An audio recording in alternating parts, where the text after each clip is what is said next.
113 घंटे से बोरवेल में 3 साल की मासूम चेतना फंसी हुई है। 120 फीट गहराई पर चेतना अभी भी फंसी हुई है। 6 दिन बीत गए, 113 घंटे हो गए, लेकिन ऑपरेशन कोई भी हो अभी सफलता नहीं मिल पाई है। मां की आंखें बस इंतजार कर रही है कि उसकी बेटी निकल जाए।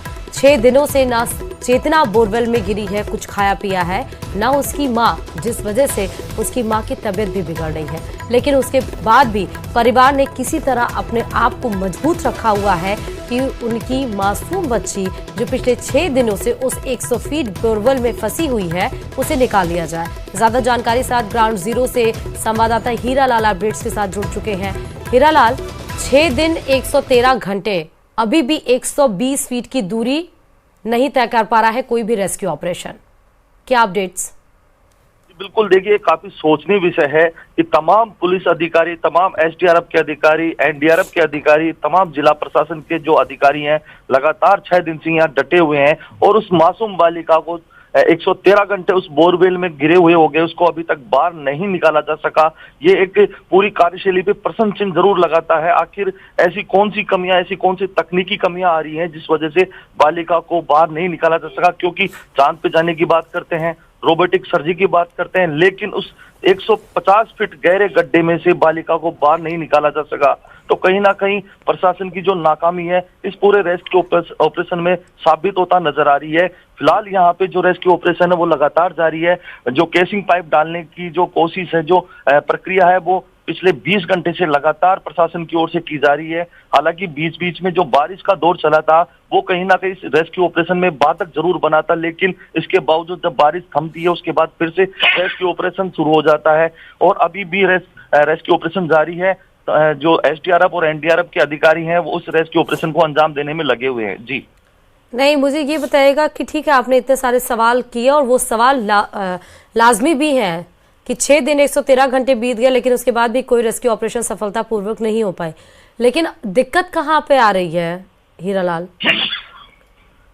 जी देखिए, सबसे बड़ी बात यह है कि जब ये रेस्क्यू ऑपरेशन शुरू हुआ तो कहीं ना कहीं जो अधिकारियों में सामंजस्यता का अभाव नजर आया, क्योंकि एसडीआरएफ के अधिकारियों ने पहले दिन ही जिला प्रशासन को ये अवगत करा दिया था कि पाइलिंग मशीन यहाँ बुला ली जाए। जो जुगाड़ू टेक्निक, जो प्लान ए के तहत रेस्क्यू ऑपरेशन किया जा रहा था, शायद वो कंप्लीट नहीं हो पाएगा, उसके द्वारा सफलता नहीं पाई जा सकेगी। इसके आधार पर उन्होंने प्लान बी का जो सुझाव दिया था, लेकिन जिला प्रशासन ने प्लान बी को एग्जीक्यूट करने में जो देरी की, पाइलिंग मशीन को बुलाने में जो देरी की, वो कहीं ना कहीं एक देरी का कारण बना। इसके बाद जब दूसरी मशीन या पाइलिंग मशीन आई, उसको आने में भी काफी समय लगा। इस वजह से भी इस रेस्क्यू ऑपरेशन को अंजाम देने में जो देरी लगी। और साथ में सबसे बड़ी बात है, जो हाइड्रोलिक क्रेन, जो 50 टन वजनी क्षमता को उठाने की जिसकी क्षमता थी, उसको यहाँ बुलाकर केसिंग पाइप डालने का कार्य शुरू किया गया, जबकि पाइप की वजन अधिक होने की वजह से वो असमर्थ रही उसको उठाने में। इसके बाद प्रशासन ने 100 टन वजनी जो हाइड्रोलिक क्रेन थी उसको बुलाएगा, तो उसको आने में भी समय लगा। तो कहीं ना कहीं जो आपसी तालमेल, आपसी जो दूरदर्शिता इस पूरे रेस्क्यू ऑपरेशन को अंजाम देने में थी, वो कहीं ना कहीं कमी जरूर उसकी नजर आई। इस वजह से इस ऑपरेशन में देरी होता नजर आ रहा है। ठीक है, लगातार रेस्क्यू ऑपरेशन चल रहा है, अभी क्या स्थिति है, क्या अपडेट है आपके पास? इस समय लगातार 20 घंटों से केसिंग पाइप डालने का जो कार्य है वो अभी भी जारी है। हाइड्रोलिक क्रेन से जो केसिंग पाइप है, क्योंकि जब तक हाइड्रोलिक क्रेन से जो केसिंग पाइप है जो उस होल में नहीं जाएंगे, तब तक जो सुरंग बनाने का कार्य है वो पूरा नहीं हो पाएगा, सुरंग बनाने का कार्य शुरू नहीं होगा। जो एनडीआरएफ के अधिकारी, जो जवान है, जो तीन टीम गठित की गई है, वो केसिंग पाइप के जरिए ही 170 फीट गहरे में नीचे उतरेंगे, एक 10 फीट का होल करेंगे। उसके बाद है जो बच्ची को बचाने का जो कार्य है वो कंप्लीट होगा। लेकिन अभी फिलहाल सबसे बड़ी अपडेट यही है कि जो केसिंग पाइप है उसको डाला जा रहा है। ठीक है, बहुत धन्यवाद आपका तमाम जानकारी देने के लिए। और चलिए आपको जयपुर से बड़ी खबर बता रहे हैं। भांगरोग टांगनी कांड में बड़ा अपडेट ये है कि एसएमएस अस्पताल में एक और मरीज की मौत हो गई है। इलाज के दौरान एक और मरीज की जान चली गई है। सलीम नाम बताया जा रहा है मरीज की, जिसकी मौत हुई है, और हादसे में अब तक 20 लोगों की मौत हो चुकी है। तो अस्पताल में कई भर्ती मरीज जिनकी हालत सुधर तो रही है, लेकिन कुछ ऐसे भी हैं जिनकी हालत बिगड़ रही है। इसमें से आज एक और अपडेट ये सामने आया कि इलाज के दौरान एक और मरीज की जान चली गई है। मरीज का नाम बताया जा रहा है सलीम, जो लगातार जिंदगी और मौत की जंग अस्पताल में लड़ रहा था और आखिरकार वो जिंदगी हार गया है। सौरभ हमारे संवाददाता हैं फोन लाइन पे। सौरभ, अपडेट सामने आया है कि एसएमएस अस्पताल में इलाज के दौरान एक और शख्स की मौत हो गई है। जी बिल्कुल, सलीम नाम के शख्स की मौत हुई है। करीब 7% से ज्यादा जो है वो झुलसा हुआ था और उसका डॉक्टर जो है वो उसे बचाने के अब तमाम प्रयास जो है वो कर रहे थे, लेकिन जो बर्न था वो इंटरनल था, यानी अंदर ऑर्गन तक जो है वो उसके जो है वो झुलस गए थे, जिसके बाद तमाम प्रयासों के बावजूद उसे बचाया नहीं जा सका और कुछ देर पहले ही उसकी मौत जो है वो एसएमएस अस्पताल में हो चुकी है। तो यानी अब इस पूरे मामले में मरने वालों की संख्या जो है वो 20 जो है वो हो चुकी है। मुझे ये बताएगा सौरभ कि अभी कितने लोग वेंटिलेटर पे हैं और कितने लोग ऐसे जिनका इलाज चल रहा है? जी बिल्कुल, अभी करीब 60 मरीजों का इलाज जो है वो अभी चल रहा है और उसमें भी कुछ मरीज जो है वो क्रिटिकल अभी बताए जा रहे हैं। वेंटिलेटर पे अभी कोई नहीं है, इस प्रकार की जानकारी मिली है, लेकिन उन जो हैं उनकी भी हालत जो है वो क्रिटिकल ही बताई जा रही है, क्योंकि बर्न जो है वो बहुत अंदर डीप ठीक है, ऑर्गन तक पहुंच गया। बहुत शुक्रिया सौरभ तमाम जानकारी देने के लिए खबर पर। चलिए बात मौसम की कर लेते हैं, क्योंकि मौसम में अचानक से बारिश से ठंड बढ़ गई है। दौसा में बीते दिन बारिश हुई तो वहीं देर रात में बारिश के साथ ओले भी गिरे हैं। कई इलाकों में तो तेज तो कई इलाकों में रिमझिम बारिश का दौर जारी रहा। बारिश और ओले गिरने से पारा गिर गया और ठंड बढ़ गई। बता दें कि बारिश चना, सरसों और गेहूं की फसल यानी रबी की फसलों के लिए फायदेमंद साबित होगी, जबकि ओले गिरने से फसलों को नुकसान भी हुआ है। तो ओलावृष्टि की तस्वीरें आपको दौसा से दिखा रहे हैं। आप देखिए कि मोती की तरह किस तरह से शख्स उसको इकट्ठा किए हैं और दिखा रहे हैं ये। लेकिन रबी की फसलों के लिए कहीं कहीं फायदा भी है, कहीं कहीं ओले मतलब बारिश तो फायदेमंद है, लेकिन ओला जो गिरा है वो रबी की फसलें जो खेतों में खड़ी होकर तैयार हैं उनके लिए नुकसानदायक है। और इस वजह से जो टेम्परेचर है, जो तापमान है, उसमें भी गिरावट दर्ज की गई है। गिरावट दर्ज होने से ठंड और ज्यादा बढ़ गई है।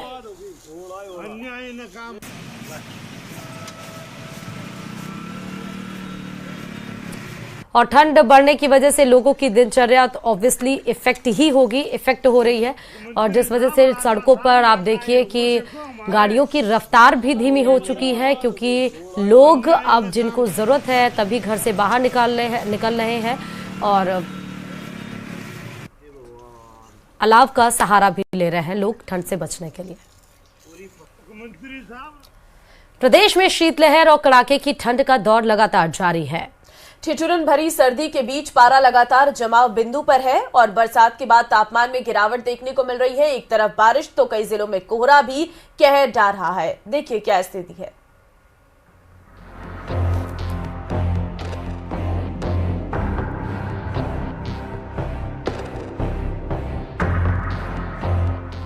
प्रदेश में जारी बारिश का दौर, कई जिलों में बारिश से बदला मौसम। बरसात के बाद तापमान में गिरावट।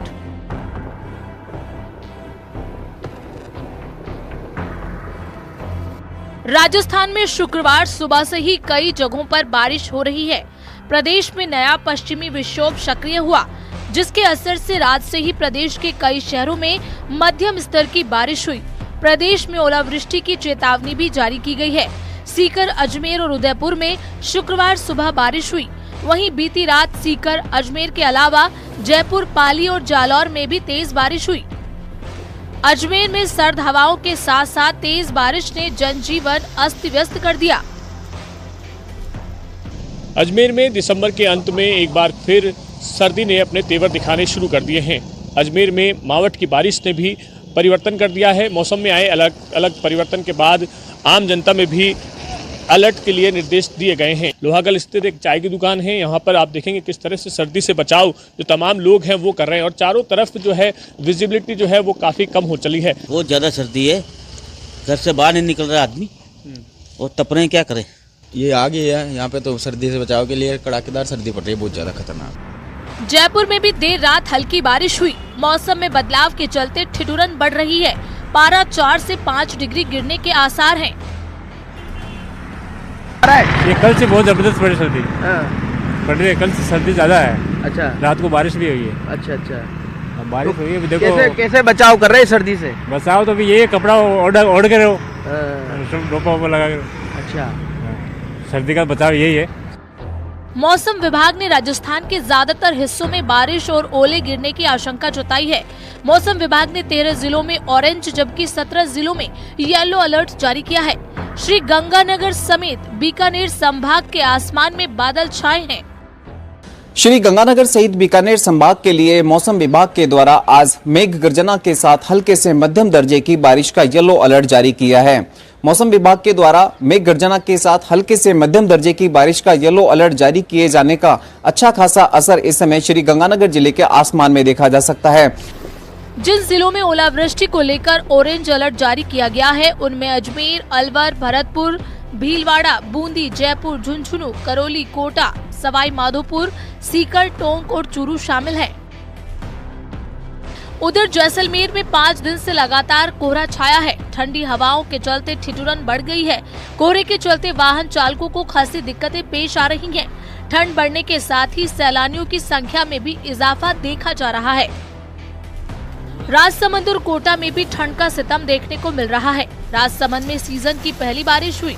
अलग अलग जगहों पर हल्की और मध्यम बारिश का दौर जारी है। ये जो बारिश है मावट, आमतौर पे तो माना जाता है कि मावट अच्छी होती है फसलों के लिए, लेकिन राजसमंद से जिस तरह पर भी सिंचाई के लिए भी पानी छोड़ा गया है, लगातार खेतों में पानी भरा हुआ है और ये बारिश हो रही है तो कहीं न कहीं किसानों के लिए नुकसानदेह हो सकता है। किसानों के लिए निश्चित नुकसानदेही है अभी की बारिश, और खेतों में पानी भी भरा हुआ, नहर भी छोड़ी हुई है। मौसम विभाग ने 17 जिलों में ओलावृष्टि की चेतावनी जारी की है, जिसका असर रविवार तक रहेगा। ऐसे में लोगों से अपील है कि वो अपने आप को सुरक्षित रखें। Bureau report, news 18 Rajasthan. और राजस्थान के कई इलाके अब बर्फिस्तान बन चुके हैं क्योंकि पश्चिमी राजस्थान के कई जिलों में ओले गिरे हैं। हनुमानगढ़ समेत कई जिलों में ओलावृष्टि हुई है। जिन जिलों में बारिश समेत जमकर गिरे हैं ओले, सड़क और खेत ओलों की चादर में ढके नजर आ रहे हैं। तस्वीरें आपके सामने हैं, आप जरा तस्वीरों को देखिए। ये है सड़कें और ये खेत हैं जहां पर आपको हर तरफ ऐसा लग रहा होगा कि बर्फ ही बर्फ नजर आ रही है। लेकिन ये राजस्थान के कई इलाके हैं जहां पर ओले गिरे हैं, जो लग रहा है कि अब पूरी तरीके से खेत जो है वो बर्फीले हो गए हैं। तो राजस्थान का रेगिस्तान किस तरह से बर्फिस्तान बना है उसकी एक बानगी आपको तस्वीरों में नजर आ रही है। देखिए किस तरह से हो रही वृष्टि, मतलब एक तो ठंड, ऊपर से बारिश के साथ, तो ऊपर से ट्रिपल अटैक ठंड का। ओला तो रबी की फसलों के लिए नुकसानदायक है और लोगों के लिए भी यहाँ पर समस्याएं इसलिए भी बढ़ गई हैं क्योंकि तापमान और ज्यादा गिर चुका है, लोग ज्यादा ठंड महसूस कर रहे हैं। और चलिए अब बात करते हैं जम्मू कश्मीर की। जम्मू कश्मीर पूरी तरह से बर्फ की सफेद चादर में ढक चुका है। हर तरफ बर्फ ही बर्फ नजर आ रही है। श्रीनगर हो या फिर अनंतनाग या फिर गांदरबल या फिर पुलवामा, हर तरफ सिर्फ बर्फ की चादर बिछी हुई है। इस समय 8 तस्वीरें आपके सामने हैं। वहीं उत्तरकाशी, औल, हिमाचल प्रदेश के शिमला, कुल्लू, मनाली में भी भारी बर्फबारी जारी है। तो पहाड़ों में बर्फबारी का असर मैदानी इलाकों में भी दिख रहा है। दिल्ली एनसीआर में भी कड़ाके की ठंड पड़ रही है। दिल्ली में प्रदूषण का स्तर पूरी तरह से नीचे आ गया है। तस्वीरें आपके सामने हैं। जम्मू कश्मीर में किस तरीके से हर तरफ बर्फ ही बर्फ नजर आ रही है उसकी तस्वीरें आप देख सकते हैं। और कई लोगों को मुश्किलों का सामना भी करना पड़ रहा है क्योंकि स्थितियां थोड़ी गंभीर भी बन रही हैं। सामान्य तौर पर एक टाइगर अपने आसपास या अपने इलाके में दूसरे टाइगर को किसी सूरत में बर्दाश्त नहीं करता है। आंख दिखाते ही मरने मारने को उतारू हो जाता है, ये उसका अनुवांशिकी गुण है। लेकिन रणथंभौर नेशनल पार्क में अब ऐसे दृश्य भी देखने को मिल रहे हैं जहां एक ही इलाके में एक से अधिक टाइगर रह रहे हैं। ये अपने आप में दुनिया का सबसे बड़ा आश्चर्य है। पेश है ये रिपोर्ट। रणथंभौर में इलाके की जंग ले रही जान। 2 साल में 16 बाघों की मौत कर रही हैरान। बाघों की मौत पर कैसे लगे लगाम। रणथंभौर नेशनल पार्क, जहां दुनिया भर से सैलानी बाघों की अटखेलियां देखने के लिए पहुंचते हैं, जहां जंगल का राजा शान से अपने कुनबे के साथ रहता है, मां शावक को शिकार के गुर सिखाती है, बाघ चहलकदमी करता है। अब भला कोई राजा अपने इलाके में दूसरे को कैसे बर्दाश्त कर सकता है। इसीलिए रणथंभौर से गाहे बगाहे टेरिटोरियल फाइट की तस्वीरें भी आती हैं। बाघों की भिड़ंत की तस्वीरें देखने वालों को भले ही रोमांचित करें, लेकिन इन तस्वीरों से वन विभाग की कार्यशैली पर सवाल खड़े होते हैं। वन्यजीव प्रेमी अपनी चिंता जताते हैं। रणथंभौर में पिछले 2 साल में 16 बाघों की मौत हुई। टेरिटोरियल फाइट में ज्यादातर बाघों की जान गई। पिछले 1 साल में 16 शावकों ने जन्म लिया, लेकिन इसके साथ ही बाघों की मौतों का आंकड़ा भी तेजी से बढ़ा। अगर नर के परिप्रेक्ष्य में देखें तो पर्याप्त स्थान नहीं है। रणथंभौर में मादा के परिप्रेक्ष्य में देखें तो पर्याप्त स्थान है, क्योंकि मादा तो पिछले दिनों में कई सारी मादाएं यहाँ से गायब हुई है, मरी है और कहीं न कहीं संघर्ष में मारी गई है। रणथंभौर नेशनल पार्क में फिलहाल 26 बाघ, 25 बाघिन और 16 शावक हैं। जानकार बताते हैं कि रणथंभौर में क्षेत्रफल के मुताबिक जितने बाघ, बाघिन और शावकों की संख्या होनी चाहिए, उस हिसाब से यहाँ बाघों की पर्याप्त संख्या होता है। और चलिए इसी के साथ इस